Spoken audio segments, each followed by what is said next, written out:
কবিতার নাম আমি কি রকম ভাবে বেঁচে আছি। কবি সুনীল গঙ্গোপাধ্যায়।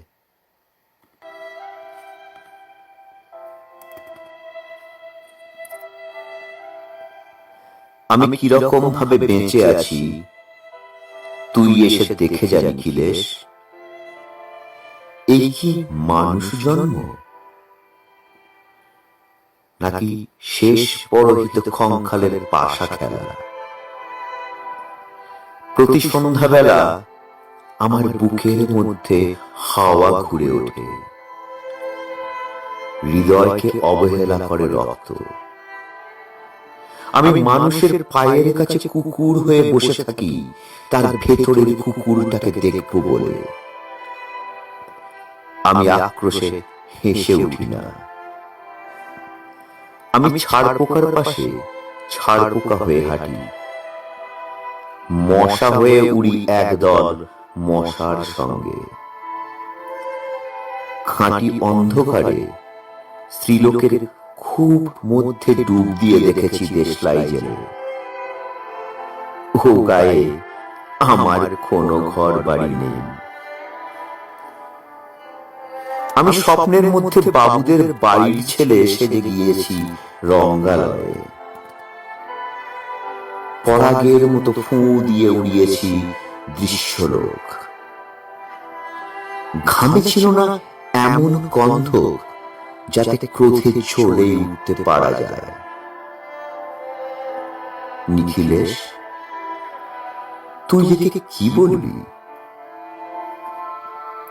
আমি শোবার ঘরে নিজের দুই হাত পেরেকে বিধে দেখতে চেয়েছিলাম যিশুর কষ্ট খুব বেশি ছিল কিনা। আমি পুষ্পফুলের পাশে ফুল হয়ে ফুটে দেখেছি, তাকে ভালোবাসতে পারি না। আমি কপাল থেকে ঘামের মতো মুছে নিয়েছি পিতামহের নাম। আমি শ্মশানে গিয়ে মরে যাওয়ার বদলে মারি ঘুমিয়ে পড়েছিলাম। নিখিলেশ, আমি এই রকম ভাবে বেঁচে আছি। তোর সঙ্গে জীবন বদল করে কোনো লাভ হলো না আমার। একই নদীর তরঙ্গে ছেলেবেলার মতো ডুব সাঁতার, অথবা অথবা চশমা বদলের মতো কয়েক মিনিট আলোড়ন, অথবা গভীর রাত্রে সঙ্গমিরত দম্পতির পাশে শুয়ে পুনরায় জন্ম ভিক্ষা।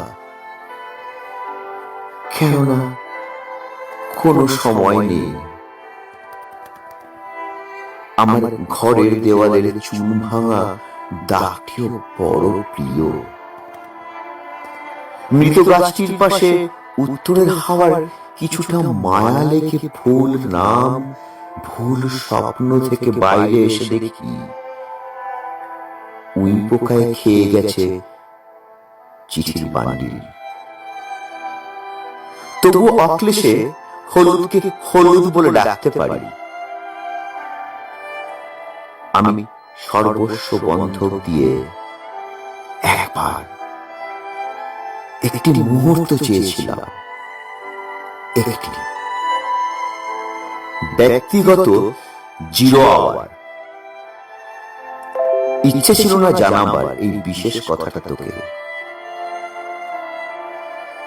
তবুও ক্রমশই বেশি করে আসে শীত। রাত্রে এরকম জল তেষ্টা আর কখনো পেত না। রোজ অন্ধকারে হাতে টের পাই তিনটি ইঁদুর, না মুশিক। তাহলে কি প্রতীক্ষায় আছে অদূরেই সংস্কৃত শ্লোক? পাপ দুঃখের কথা ছাড়া এই অবেলায় কিছুই মনে পড়ে না। আমার পূজা ও নারী হত্যার ভিতরে বেজে ওঠে সাইরেন। নিজের দু হাত যখন নিজের ইচ্ছে মতো কাজ করে, তখন মনে হয় ওরা সত্যিকারের।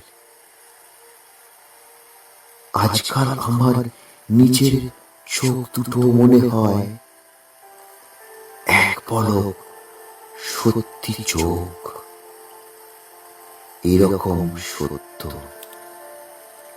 এরকম সত্য নিখিলেশ।